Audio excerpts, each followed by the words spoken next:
The Meridian Country Club's elegant ballroom glowed under crystal chandeliers, transformed into a sophisticated celebration space for Mom's 55th birthday party. 150 guests filled the room. Family members, longtime friends, business associates from Dad's law firm, and prominent members of the social circle that had defined my parents' lives for over 3 decades. The gathering represented everything my family valued: status, success, and the kind of social connections that opened doors throughout the city. I stood near the champagne fountain, wearing a simple black dress from a department store that had cost less than what some guests probably spent on their appetizers. Around me swirled designer gowns, custom suits, and jewelry that represented generations of accumulated wealth and careful social positioning. To everyone in this room, I was the family anomaly, the daughter who'd somehow failed to live up to the Mitchell family's reputation for excellence and achievement.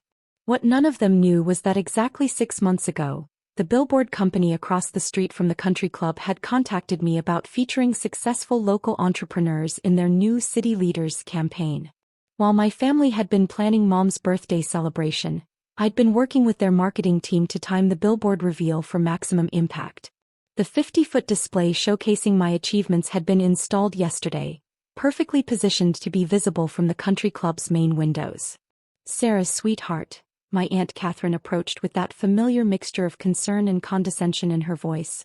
"How are you doing? Still working on that little tech project of yours?"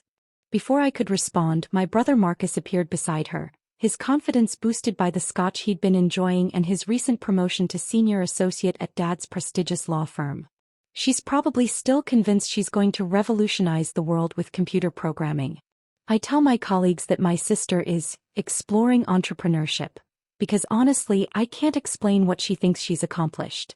Polite laughter rippled through the nearby group.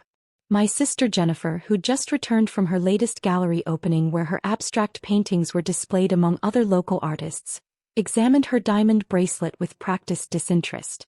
"I've tried to encourage her to pursue something more creative and fulfilling. The business world is so cold and impersonal. She could probably find happiness in something artistic, something that feeds the soul." I smiled and continued sipping my champagne, finding their conversation particularly ironic since my company, Quantum Innovations, had just been valued at $4.2 billion following our latest funding round. While they'd been discussing my limitations, I'd been building a technology empire that employed over 6,000 people and held patents on breakthrough innovations in artificial intelligence and quantum computing. Uncle Robert, Dad's law partner and longtime family friend, joined our circle with the satisfied expression of someone who'd never questioned his place in the social hierarchy. "Sarah, your father and I were discussing your situation last week. The firm could probably create a position for you, maybe paralegal work or administrative support. It wouldn't be glamorous, but it would provide steady income and benefits." "That's incredibly thoughtful of you, Uncle Robert," my cousin David added, his voice carrying that tone reserved for charitable gestures toward less fortunate family members. "Sarah really needs structure and traditional employment. It's not her fault she wasn't born with the business instincts that run in our family, but at 31 she should probably accept reality." The conversation continued around me while I mentally reviewed the evening's timeline. At exactly 8:30 p.m., the billboard's lighting system would activate for its grand reveal, coinciding perfectly with the scheduled moment when all guests would move to the ballroom's floor-to-ceiling windows for the traditional birthday toast overlooking the city. Mom stood up at the head table, tapping her crystal wine glass with her silver spoon to command attention. At 55, Diana Mitchell remained striking, her auburn hair professionally styled and her elegant navy gown carefully chosen to project sophistication and authority. She carried herself with the confidence that came from decades of social leadership and charitable organization management. "I want to thank everyone for being here tonight," she began, her voice carrying the polished authority she'd perfected through years of fundraising galas and community board meetings. 55 years. It's a milestone that makes you reflect on what truly matters in life. She looked around the room with obvious satisfaction, her gaze lingering on family members and friends who represented the social success she'd spent her lifetime cultivating. "Looking at this room tonight, I'm overwhelmed with gratitude for the relationships we've built, the achievements our family has accomplished, and the values we've passed down to the next generation." Murmurs of appreciation and agreement echoed throughout the ballroom. The Mitchell family has always stood for certain principles: hard work, education, professional success, and contributing meaningfully to our community. We've built our reputation on these foundations, and they've served us well for generations. Her eyes found Marcus near the front of the room, where he stood with his wife and children, representing everything she considered family success. Marcus has proven himself worthy of the Mitchell name, building his legal career with dedication and showing the professional excellence that defines our family tradition. Enthusiastic applause as Marcus raised his glass modestly, accepting the crowd's recognition with practiced grace.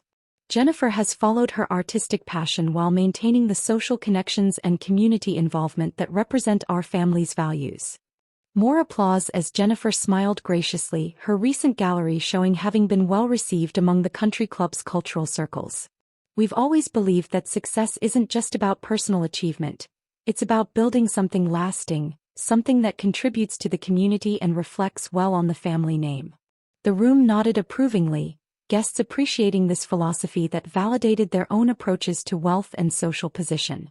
Which brings me to a difficult topic, Mom continued, her tone shifting to something that sounded both regretful and resolved.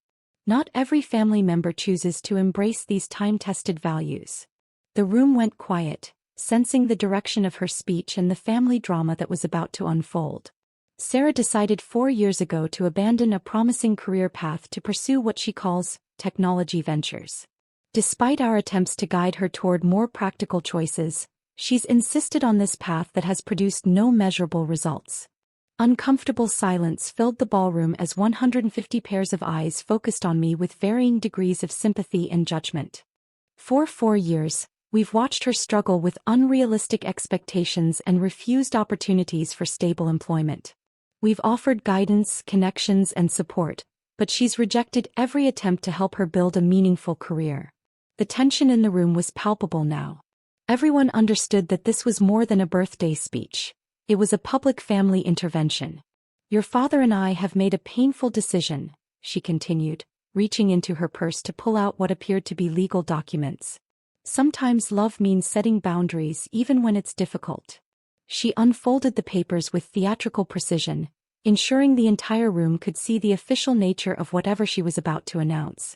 We've consulted with our attorneys and decided to formally disown Sarah from the Mitchell family. She will no longer be included in any family gatherings, business discussions, or inheritance considerations. Gasps echoed throughout the ballroom.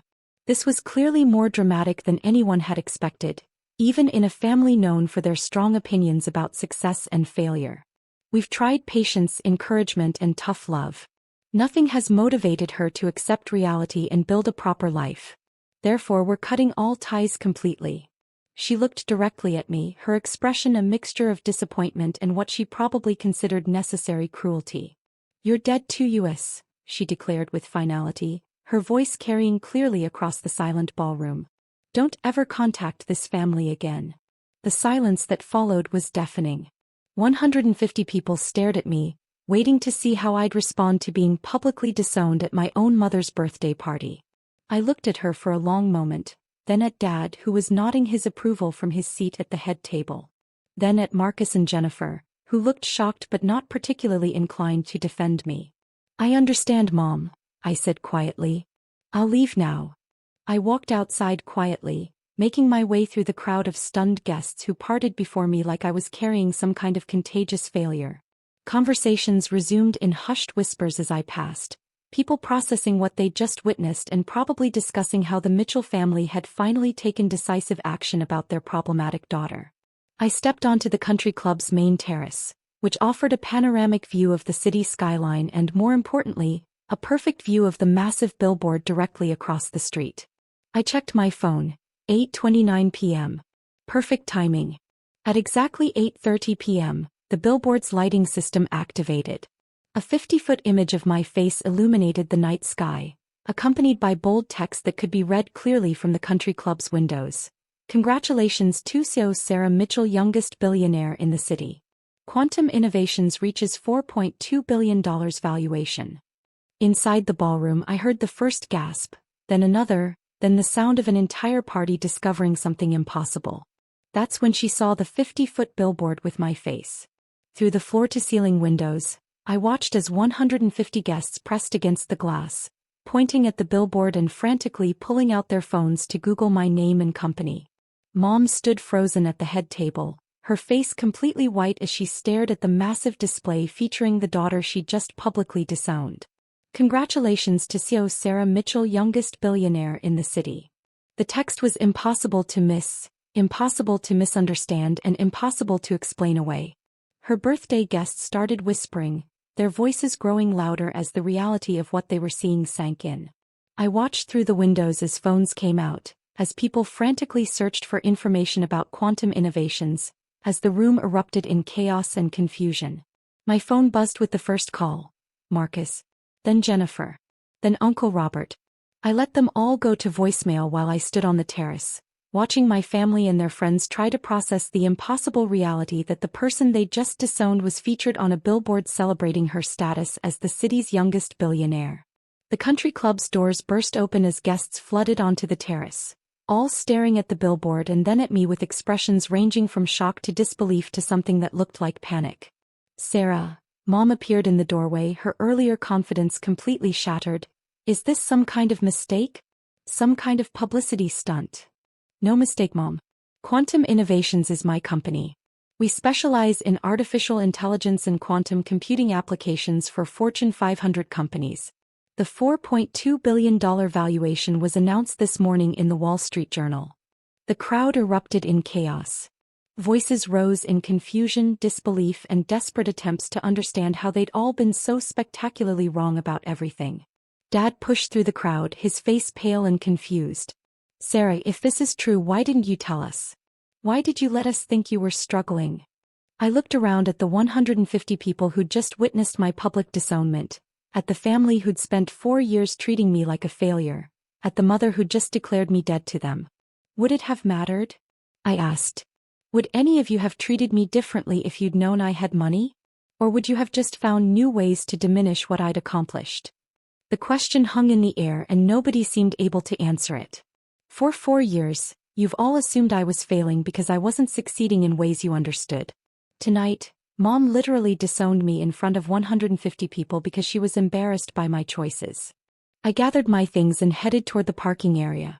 The billboard will be up for the next 6 months, visible from your country club every time you have an event. I thought you might want to get used to seeing your dead daughter's face celebrating her success. As I walked away, I heard the explosion of arguments, accusations, and desperate damage control behind me. 150 people who just witnessed a family disownment were now scrambling to understand how the person they'd pitted was actually the most successful member of the family. Sometimes the best response to being told you're dead to your family isn't resurrection.